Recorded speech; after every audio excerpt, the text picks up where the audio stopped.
we come to save the day. Do you remember that from Mighty Mouse?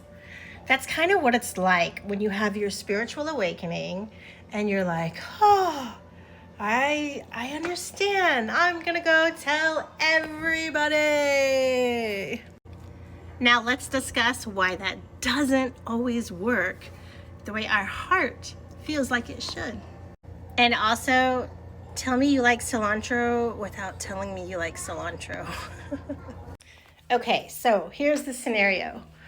My brother, very in tune with Catholicism and the Roman Empire and things of that nature.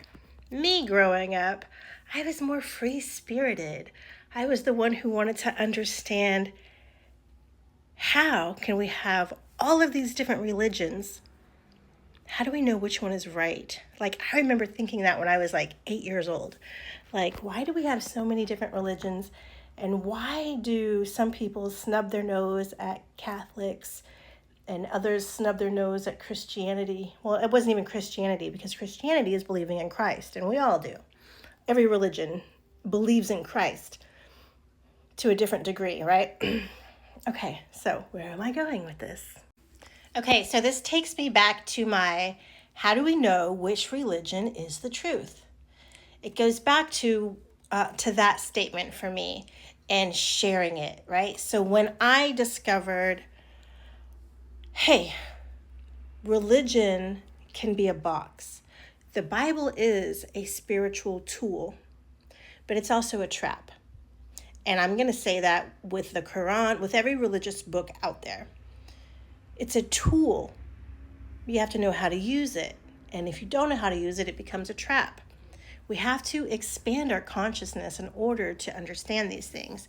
So when I had my massive download about how my soul interprets God and consciousness and all of this, I remember telling my family, and mind you, when you have that awakening, you're full of energy, you're full of source, you're full of that. So when I had my awakening, I was like, you guys, the devil isn't real. This isn't real, and this isn't real, and it's just energy and blah, blah, blah. And the idea of God being this old man on a cloud, that's bullshit. Like, I remember saying all this. And then I was like, and Jesus is no different than me. Jesus is the Son of God as I am the daughter of God. And that, my family saw as blasphemy. My brother and my brother mainly, because he's very hardcore. He follows it to the T. We are meant to use discernment. So when people come out of their spiritual stalls, right? Imagine it being like at the horse race tracks and the stall is open and we're like, blah, blah, blah, the sky is falling, right? I'm going to go back to Chicken Little. And nobody wants to listen to you because everybody interprets it in a different lens. So my brother, very Catholicism, very Roman Empire, he understands all of that, like on the deepest levels of that. And if I'm reflecting and looking at stuff, so did my uncles. They were very understanding of the gospel and of the Bible and of Jesus. So for me to come in and say that completely disrupted what he knew as truth. And then when he would try to tell me, no, Patricia, like you cannot say these things, that's blasphemy, you're going to go to hell. And like he truly believed this. He would be like, almost like sad.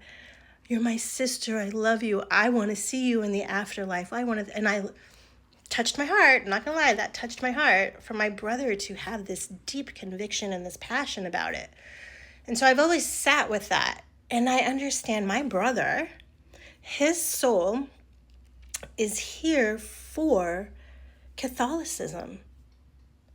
And the more he learns and the more he dives in, the more he is the change for that structure.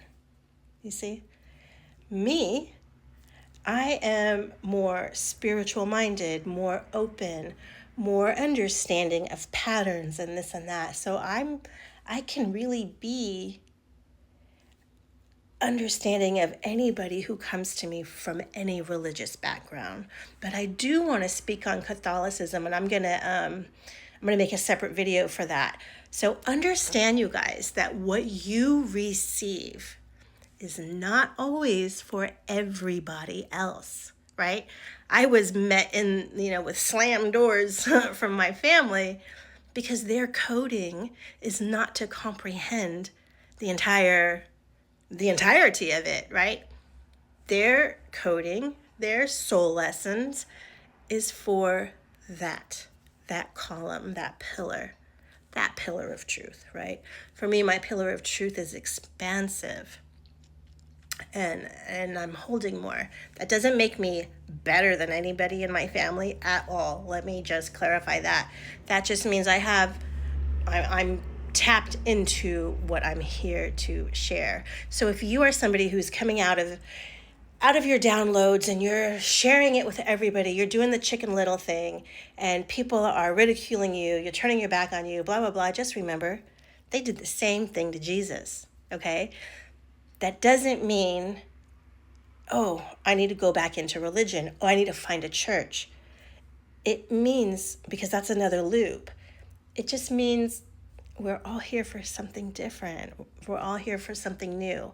And the way my brother and I talk about it, the way I share it now with my brother is Earth is a school, and we are all here learning different things. And that clicked to him. He said, Trisha, I love that you said that Earth is a school, because now I can frame it as your course curriculum of study is different than what my course curriculum is. We have two different majors that we're studying here on this Earth School.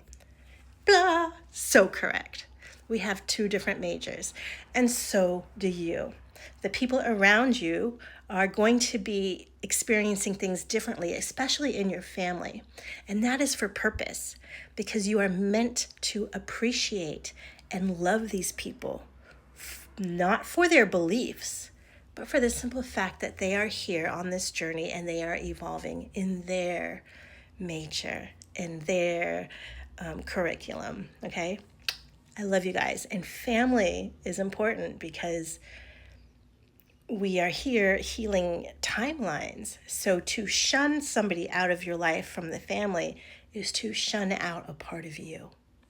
I love you. Here we come to save the day.